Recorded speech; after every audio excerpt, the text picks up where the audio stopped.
So this is the time-based campaign. This is bound by a specific end date.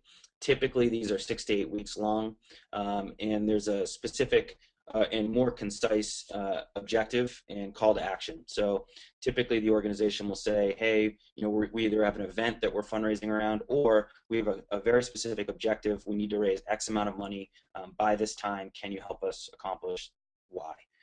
And so there's a sense of urgency with these time-based campaigns, and really an enormous in the most successful time-based campaigns have an alignment of the entire nonprofit organization staff, really where they're putting everything behind this thing, and there's pretty massive communications around that to not only to the individual supporters but from a promotion standpoint as well. So you want to do rolling peer-to-peer and have a presence on your website, sort of a complement to the Donate Now button.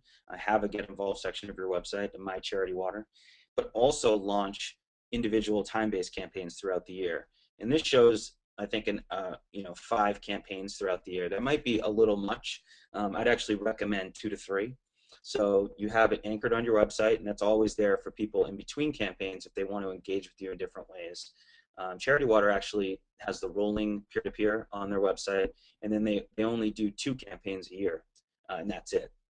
And we've seen that as that's actually a pretty standard trend we've been seeing, where you do almost less campaigns because you want your whole organization to really get behind those, and you don't want to burn your supporter base out or your staff.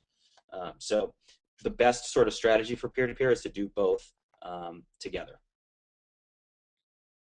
This is critical for campaign success. So if sort of a don't do example would be you create your campaign, you launch it, and then you send it out to your entire supporter base via an email and so expect it to take off. That's not the way to do it. First, you want to launch to your inner circle, which is really, it starts at your staff, and it starts with your board, and then it goes out a little bit more and maybe to your closest supporters and internal, sort of evangelists, and maybe your closest volunteers, etc., and sort of onions out from there.